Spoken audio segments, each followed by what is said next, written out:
you doing, good people? This is the 8-Bit Animal, and somewhere in the early 90s, Disney released one of their greatest animated features, Aladdin. Aladdin starred a whole bunch of other people, but most importantly, it starred the late, great Robin Williams.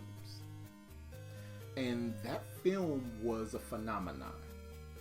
So obviously, we got video games, right? Capcom still had the Disney license going on, so they released the Super Nintendo port of Aladdin. All the other versions of Aladdin came from Virgin Games or Virgin Interactive, and they were, by and large, really good video games. Except for today's game. Because today's game, try as it might, can't escape the lingering and lurking fact that it's actually an upscale of a Game Boy game. And it suffers from a whole lot of slowdown in spots. Yep. This is from 1994 and was only released in PAL regions, thankfully. Today, we're going to take a quick look at Aladdin.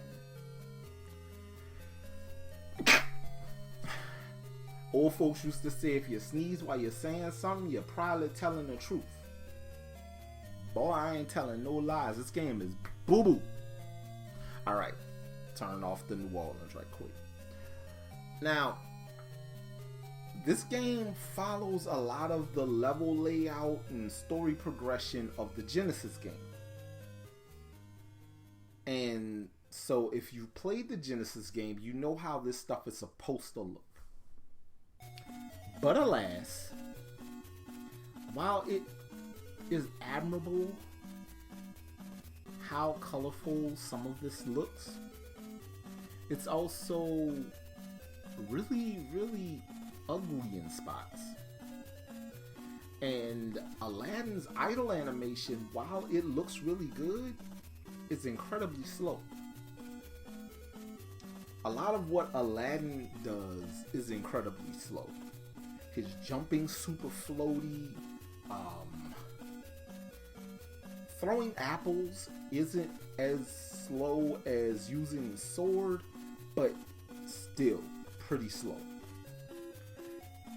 This game just, it wants to be good so bad, and I want it to be good so bad, but then I play it and I look at frames of animation and I realize it is good on the Genesis. Try as they might, Virgin Interactive gave us two stinky duds towards the end of the NES life cycle in Europe. Because Lion King was dreadful, and Aladdin is dreadful.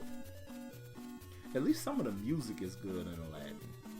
Sounds a little bit better than whatever the hell was going on with the Lion King, because that hurt.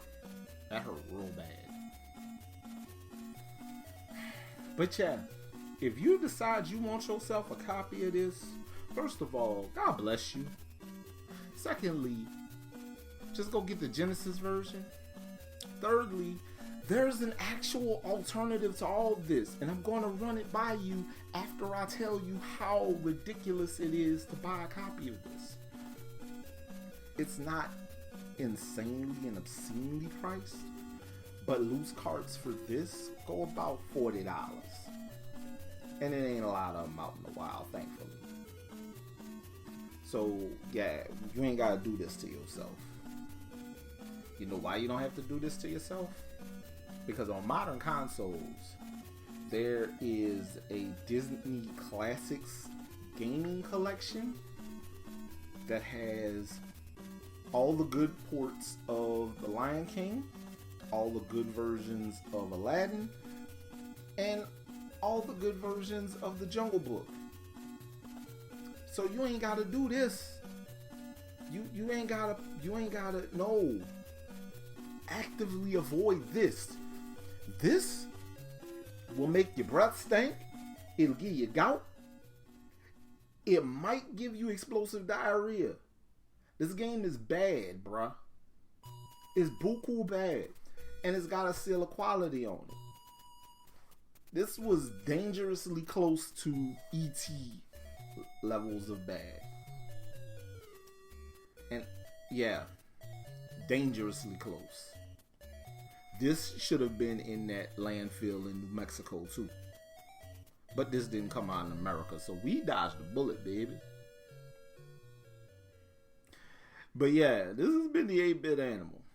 And I'll catch you beautiful people tomorrow.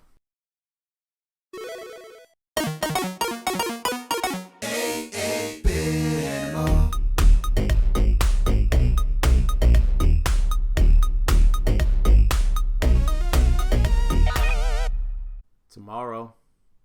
Hey, look it. It's another Breakout clone. This time it's from Konami and it was exclusive to Europe. Why do we need so many of these?